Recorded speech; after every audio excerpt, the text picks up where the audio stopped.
en la primera carta de Juan. Qué bueno es estar en estos tiempos y saber, como bien decía Carlos, que la iglesia ahora, ¿no? Cuando tenemos que pasar por este tiempo, no hay una de las cosas más que confortan el alma es saber que nuestros hermanos y el pueblo de Dios está orando. Primera de Juan, capítulo 3, versículo 4 al 18, vamos a leer en esta noche. Primera de Juan, capítulo 3, versículo 4 al 18, vamos a leer. Todo aquel que comete pecado infringe también la ley, pues el pecado es infracción de la ley, y sabéis que Él apareció para quitar nuestros pecados, y no hay pecado en Él.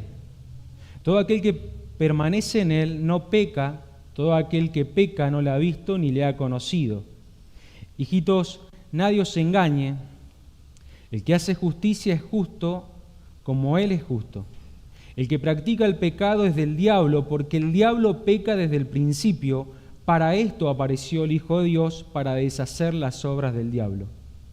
Todo aquel que es nacido de Dios no practica el pecado, porque la simiente de Dios permanece en él y no puede pecar, porque es nacido de Dios. En esto se manifiestan los hijos de Dios y los hijos del diablo.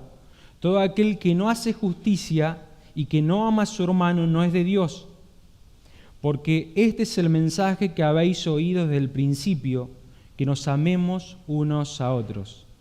No como Caín, que era del maligno y mató a su hermano. ¿Y por qué causa le mató? Porque sus obras eran malas y las de su hermano justas. Hermanos míos, no os extrañéis si el mundo os aborrece. Nosotros sabemos que hemos pasado de muerte a vida, en que amamos a los hermanos. El que no ama a su hermano permanece en muerte. Todo aquel que aborrece a su hermano, dice el versículo 15, es homicida. Y sabéis que ningún homicida tiene vida eterna permanente en él. En esto hemos conocido el amor, en que Él puso su vida por nosotros, también nosotros debemos poner nuestra vida por los hermanos. Pero el que tiene bienes de este mundo y ve a su hermano tener necesidad y cierra contra él su corazón, ¿cómo mora el amor de Dios en él? Hijitos míos, dice el versículo 18, no amemos de palabra ni de lengua, sino de hechos y en verdad. Bien. Hemos leído, mejor dicho, dos temas muy importantes. El primero está al principio, que habla del pecado, y después nosotros hemos leído, a lo último, si hemos ido prestando atención a la lectura, una conducta de vida, que es una vida en justicia y una vida de amor.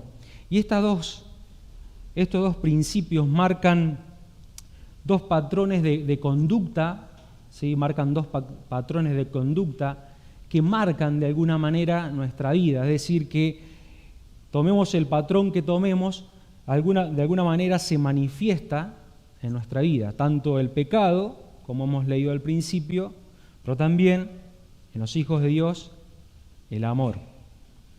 Y en el transcurso de estos versículos vamos a ver en estos dos patrones, el pecado por un lado y el amor por otro, vamos a ver algunas cosas. Vamos a definir el pecado en esta noche, vamos a ver qué es el pecado, vamos a ver el único camino que hay para pasar de una vida de pecado a una vida de justicia y una vida de amor. Hay un único camino, también lo marca acá Juan, pero también vamos a ver el estilo de vida de aquellos que dicen estar en Cristo, de aquellos que dicen ser hijos de Dios. Vamos a ver también cómo se manifiestan sus obras y sobre todas las cosas un nuevo mandamiento para aquellos que tenemos este nuevo estilo de vida, un estilo de vida en amor. Eso es lo que vamos a ver rápidamente y eso lo vamos a desarrollar en estos minutos. Pero antes de entrar ya directamente en el tema, yo quiero mencionarles algunas cosas para que tengamos en cuenta para esta noche, pero también les puede servir a cada uno de nosotros en la lectura personal. Sé que algunos están leyendo esta carta y les va a ser muy útil algunos de los estilos de los cuales escribe Juan. Juan escribe, una de las cosas que escribe en paralelismo, es decir, que él todo el tiempo está señalando, por ejemplo, los hijos de Dios y los hijos del diablo. Aquellos que andan, hemos leído en los primeros capítulos, aquellos que andan en la luz y aquellos que andan en tiniebla. Todo el tiempo Juan está haciendo esto, ¿sí? Está comparando dos estilos de vida, dos conductas. Pero también, y en esta porción se ve mucho, Juan usa repeticiones.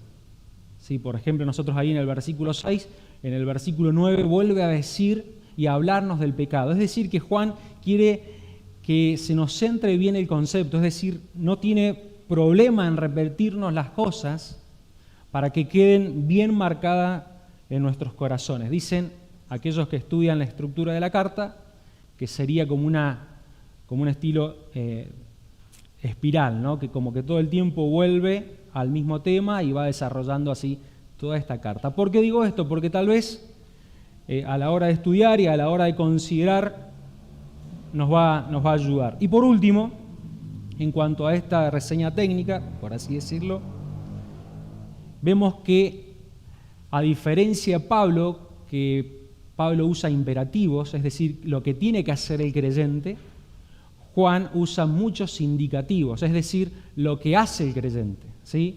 Imperativo es lo que tiene que hacer el creyente. Nosotros no encontramos acá algo que tenemos que hacer directamente, sino qué hace el creyente, qué tenemos que hacer nosotros como creyentes, ¿sí? Y esto también es muy importante, ¿sí? A la hora de estudiar la carta. Entonces lo primero que vamos a hacer es definir el pecado. Dice el versículo 4, todo aquel que comete pecado infringe también la ley, pues el pecado es infracción de la ley.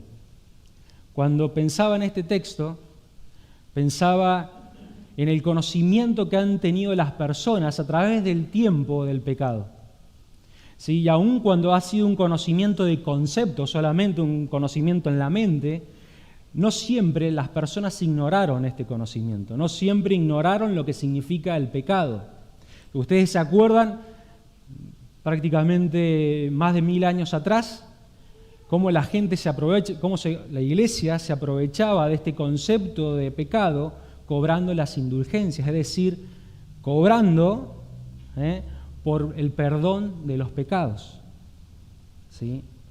Pero ese conocimiento de pecado, como dije, un poco equivocado y horriblemente tomado por la iglesia, este concepto, fue transformando, es decir, el concepto del pecado a través del tiempo se fue modificando y nosotros vemos que en la era moderna llegaron estos hombres que pensaron y llegaron a la conclusión que en realidad el pecado no tiene mucho lugar en la sociedad. Y ellos dicen, por ejemplo, lo anoté por acá,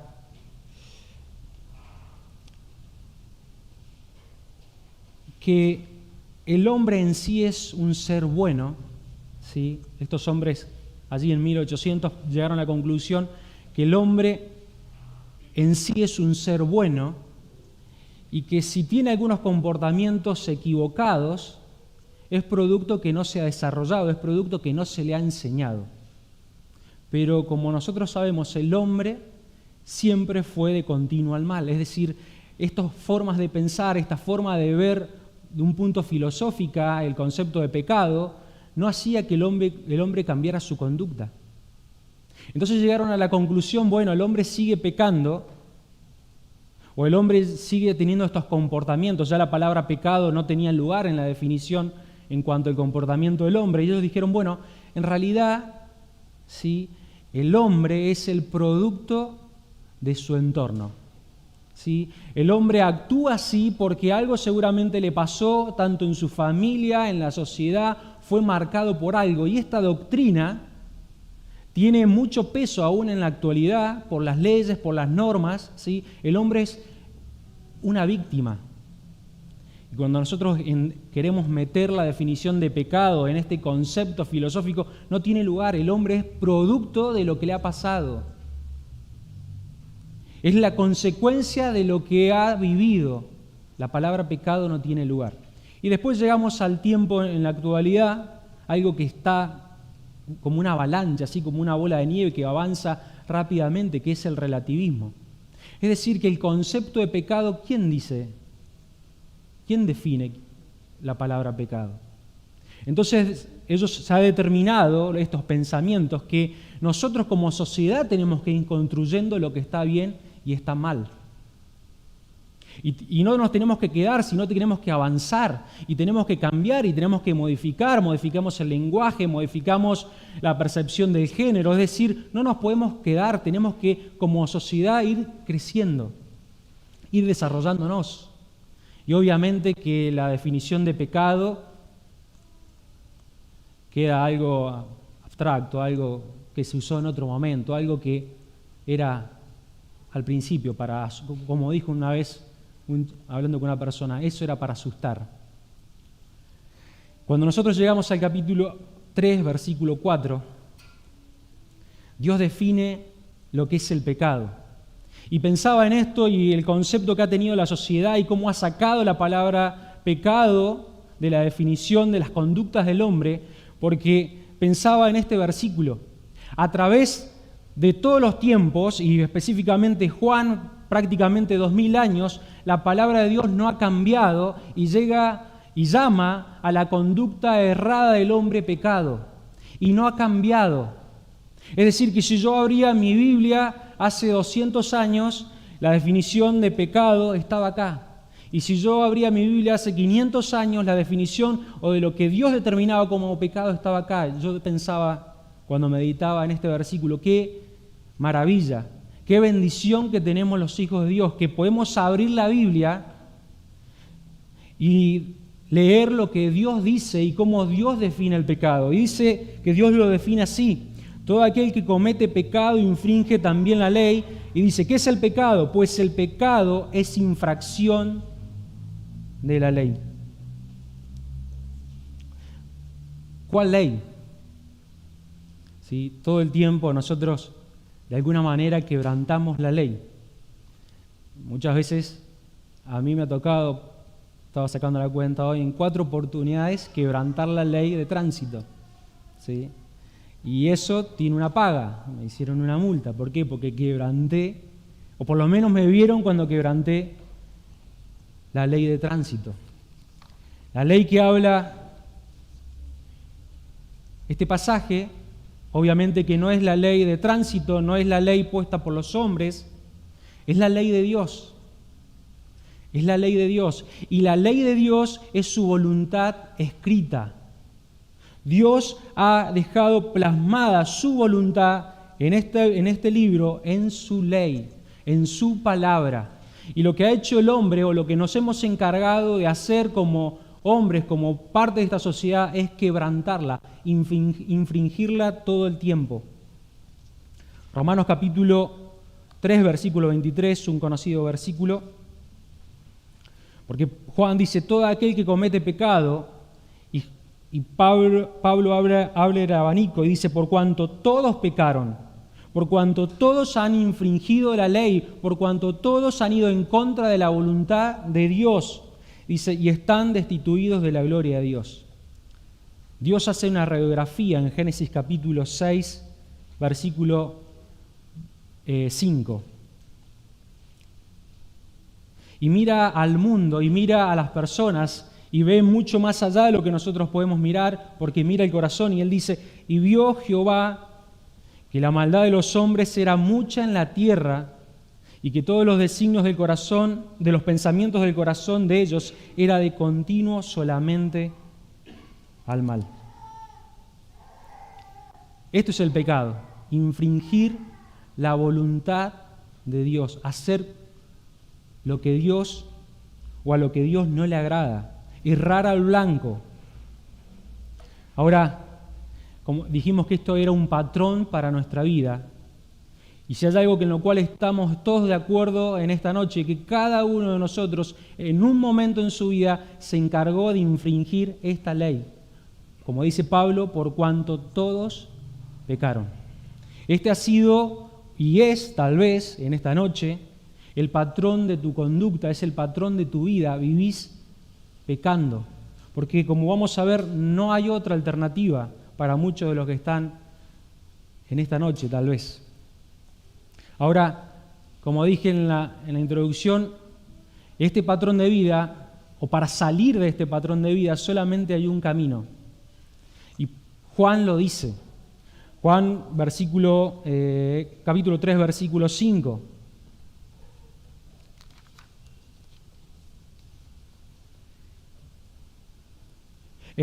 Primera de Juan, el versículo 5. Hemos leído el 4, vamos a leer el 5, perdón.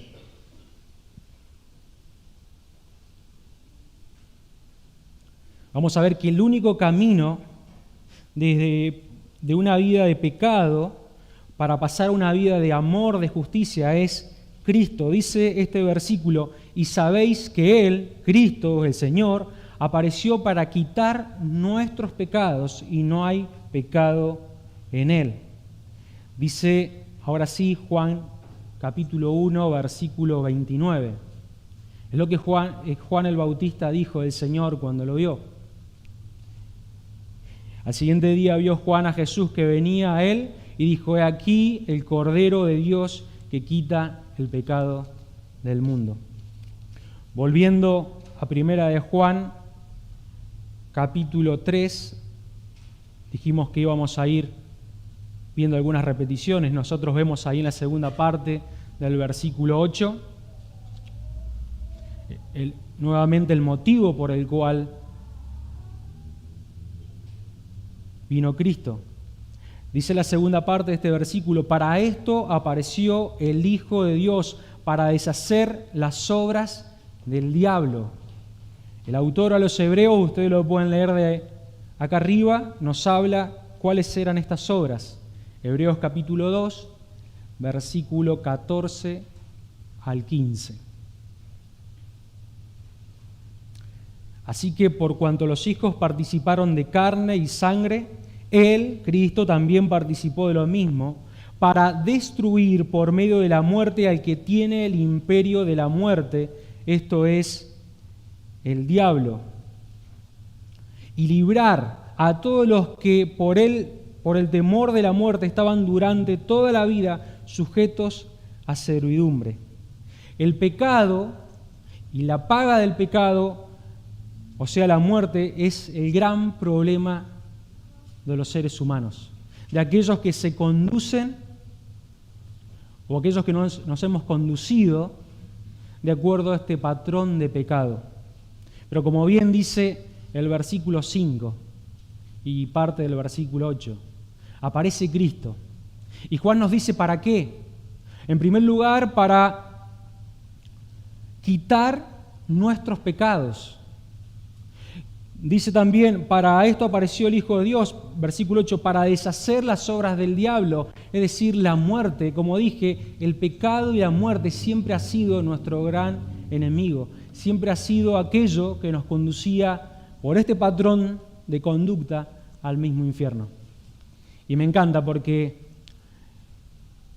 Juan, y lo aplicamos para alguna persona en esta noche, que tal vez ese es el patrón de conducta, el pecado, es decir, practica el pecado y la consecuencia del pecado es la muerte, y sabemos que, como dice su palabra, que esto tiene consecuencias en la eternidad, en el infierno, pero también nos habla a aquellos que somos sus hijos.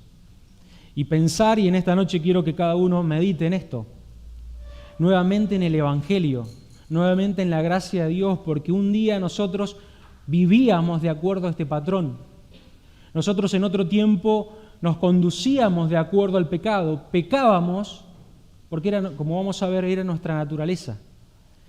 Y dice, y aparece Cristo.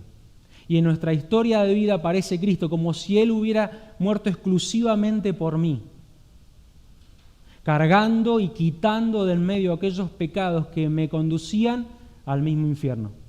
Hermanos, no podemos escuchar o leer la historia de Cristo, leer el Evangelio, y que no nos conmovamos, y que no seamos llevados a vivir una vida de santidad.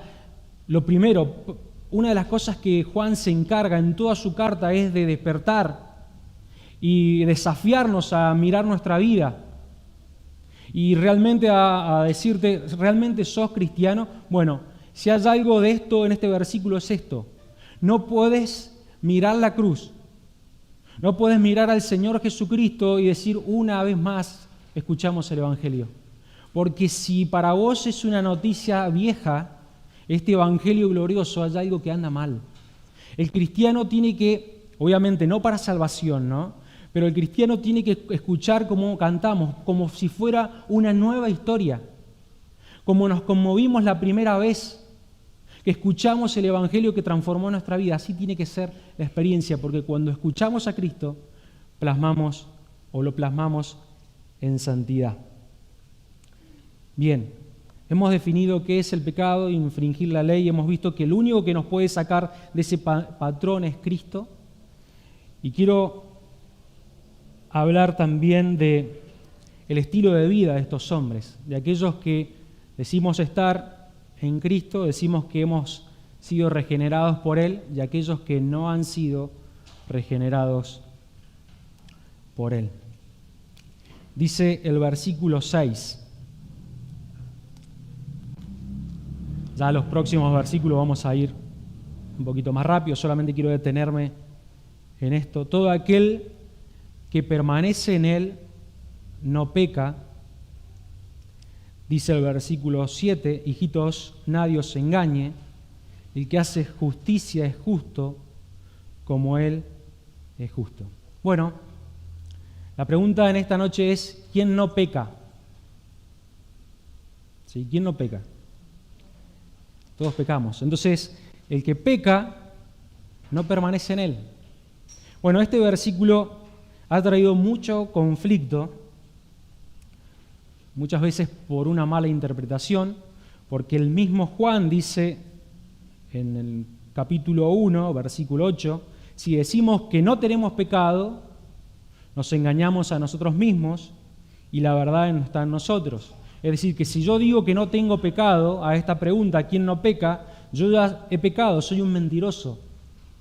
Y seguramente nosotros, si pensamos en estos días, todos llegamos a la conclusión que hemos pecado. Ahora voy a explicar un poquito a qué se refiere con no pecar. La idea acá es el que peca continuamente sin remordimiento. ¿Sí? Vuelvo a explicar. La idea de no pecar en este versículo es aquel que peca continuamente sin remordimiento. Es decir, no es aquellos que todavía batallamos con algún pecado. Cuando hemos creído en Cristo, muchas cosas hemos sacado como automáticamente, pero todavía trabajamos, y Dios, mejor dicho, trabaja en nosotros con algunas otras cosas. Pero ninguno de nosotros está conforme. Ninguno de nosotros está conforme o ha llegado a decir, bueno, hasta acá nomás llegué, estoy bien, sí, vengo a las reuniones, no digo malas palabras, he llegado hasta acá. No, ninguno puede estar conforme con su grado de santidad. Bueno, todo lo contrario es aquel que peca o que vive pecando, como podemos ver en el versículo 8 y 9. Y esto nos va a dar claridad a este concepto. Y acá, miren, habla del que practica, es decir, aquel que hace habitualmente, aquel que vive en el pecado, es del diablo, porque el diablo peca desde el principio. Para esto apareció el Hijo de Dios, para deshacer las obras del diablo. Versículo 9. Todo aquel que es nacido de Dios no practica el pecado, porque la simiente de Dios permanece en él y no puede pecar. La idea de no pecar es la misma idea que hemos mencionado, porque es nacido de nuevo. Hace un tiempo, cuando me tocaba 3 o 4 fines de miércoles atrás, daba el ejemplo de lo que Spurgeon explicó en cuanto a ese cordero que cae en el barro y aquel cerdo que cae en el barro. El cerdo, el chancho como le decimos nosotros, está muy conforme, ha caído en el barro. Y no sé si ustedes han visto alguna vez un chancho en el barro y está plácido. Se pone al sol, se unta con barro y está plácido. Es su naturaleza. Embarrarse es su naturaleza. Está en él. Bueno, así es la conducta de aquellos que pecan descontroladamente, aquellos que practican el pecado. Está en su naturaleza. No pueden no pecar. No se sienten mal por el pecado. El creyente, el verdadero hijo de Dios, cuando peca se siente mal. Si está en comunión con Dios, cuando peca se siente mal. Y nos sentimos mal porque muchas veces hay pecados que cometemos, pero también hay pecados que todavía cada uno de nosotros sabe que tiene que sacar. Y yo no estoy conforme y seguramente ustedes no están conformes porque Dios tiene que seguir trabajando en mi vida. Y gloria a Dios porque podemos ver cambios, porque es parte de su gracia, pero yo no me puedo conformar, como dije hace un momento, hasta dónde llegué. No me puedo, ninguno de nosotros se puede conformar.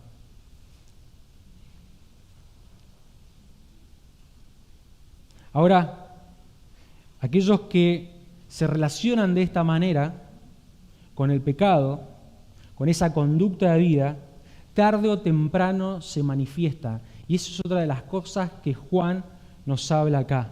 Dice el versículo 10, en esto se manifiestan los hijos de Dios y los hijos del diablo. Hay dos clases de personas. Nosotros estamos acostumbrados a clasificar a las personas, ¿sí?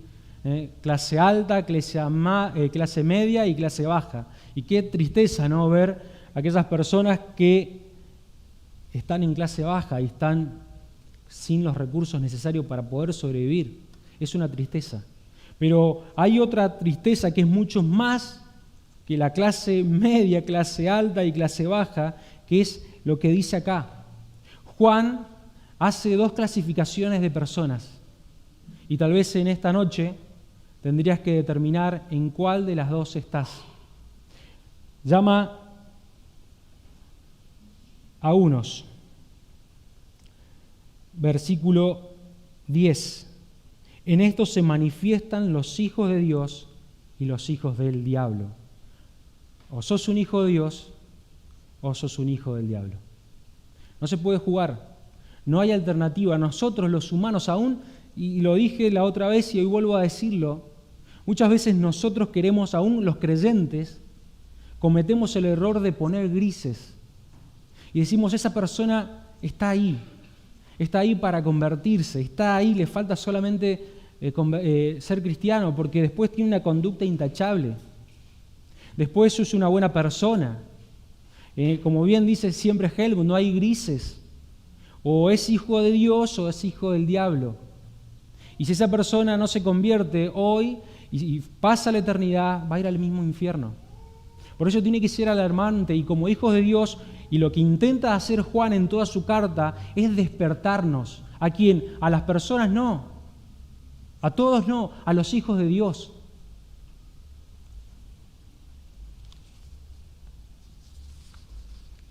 Dice la segunda parte del versículo 10, todo aquel que no hace justicia y que no ama a su hermano no es de Dios, porque este es el mensaje que habéis oído desde el principio, que nos amemos unos a otros. En un principio, hablando del pecado, habíamos dicho que era infracción de la ley. Habíamos dicho que la ley es la voluntad de Dios escrita.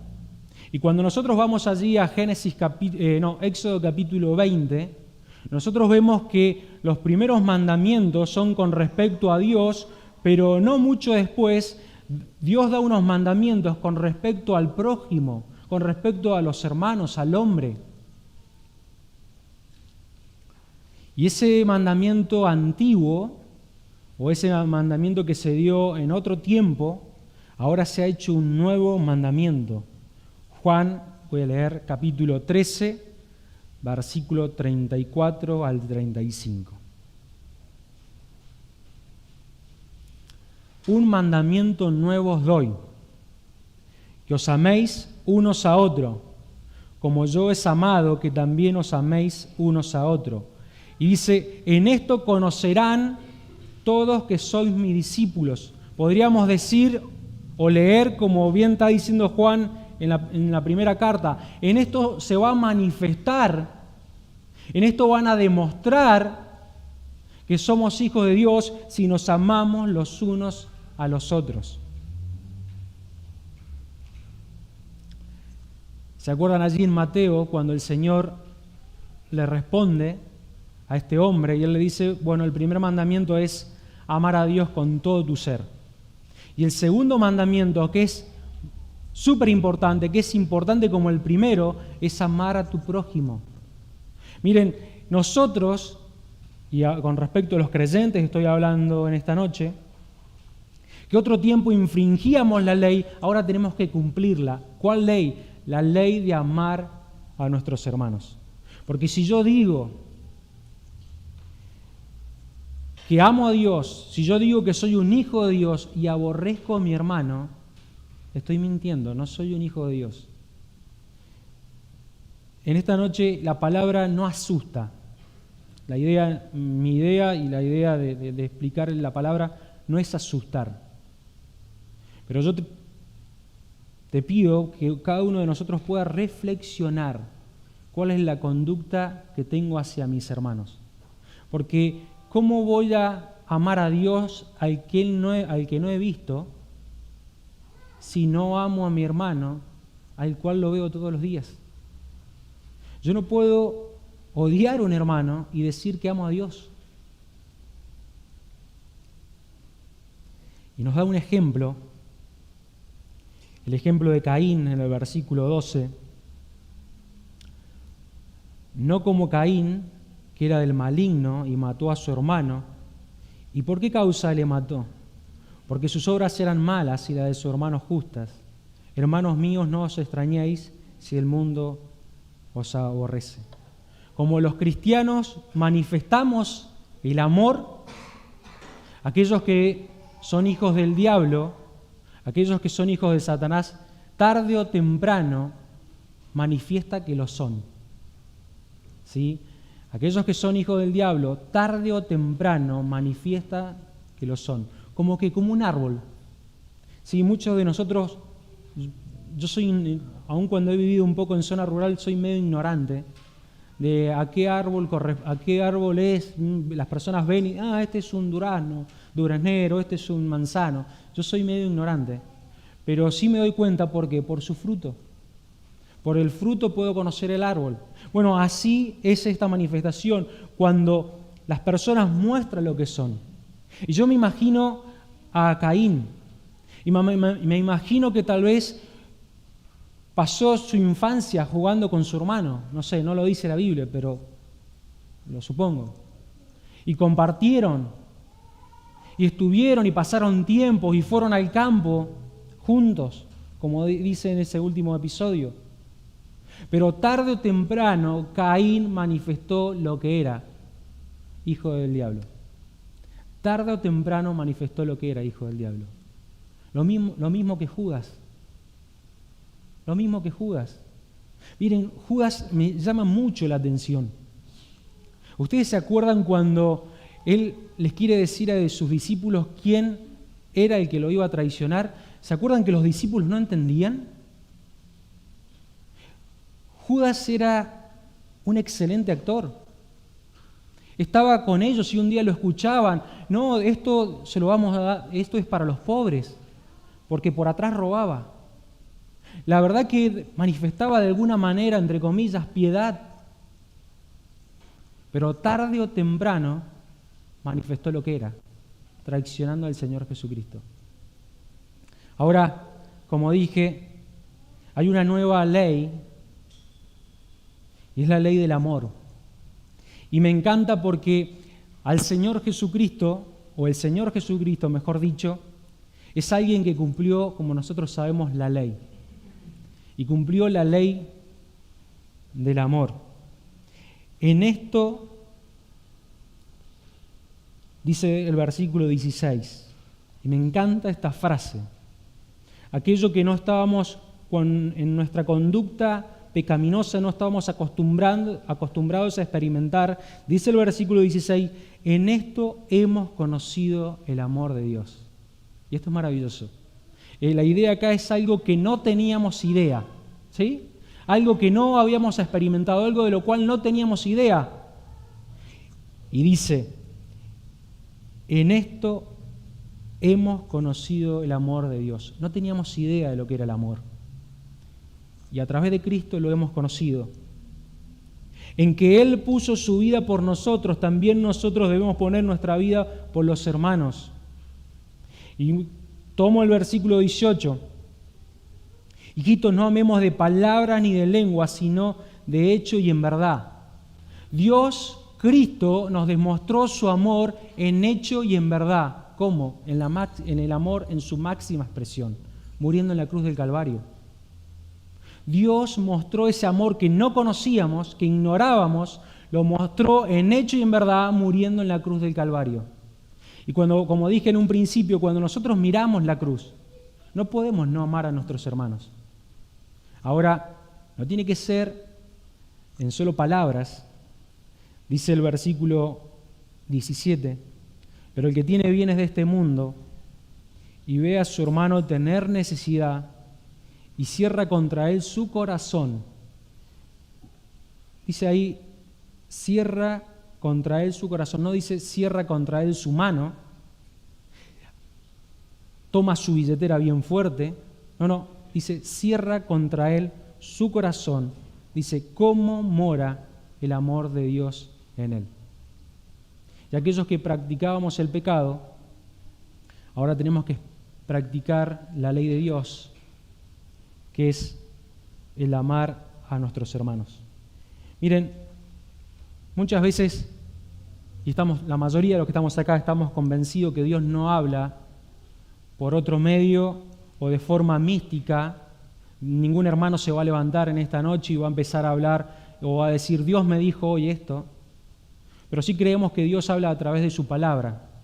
Y cuando veía este versículo 17 y 18, que lleva ese amor que hemos experimentado en Cristo a un amor práctico, como es el abrir el corazón a nuestros hermanos, me acordaba de lo que Gabriel hace algunos domingos nos hablaba.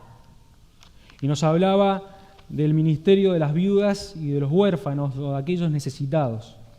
Y podríamos preguntarnos en esta noche, aún leyendo este versículo, ¿Dios no nos estará hablando que tenemos que amar a nuestros hermanos? ¿Será que Dios nos tiene que decir una y otra vez porque en nosotros no está naturalmente amar a nuestros hermanos? Es que lo decimos con la boca, pero nuestro corazón se ha cerrado. ¿Sí? Y esto me hacía reflexionar mucho, no nuestra billetera, no nuestro puño agarrando el billete, sino nuestro corazón se ha cerrado. ¿No nos estará hablando Dios en esta noche a manifestar ese amor? ¿Acaso Dios no nos puede estar hablando reiteradas veces por su palabra, como le habló en un tiempo al pueblo de Israel? A que seamos una iglesia, a que seamos creyentes individualmente, que se aman los unos con los otros. Esto nos tiene que hacer reflexionar. Quiera Dios que ante estos dos estilos de vida, o conductas de vida, mejor dicho, la conducta marcada por el pecado, podamos reconocer que ese camino nos lleva al infierno, que también aquellos cristianos podamos reconocer que esa era nuestra vieja manera de vivir, y que ahora por Cristo tenemos esta libertad y tenemos la facultad de poder cumplir su ley. ¿Qué ley? La ley del amor, de amarnos los unos a los otros, y que podamos vivir en esa conducta de vida. Que el Señor nos bendiga.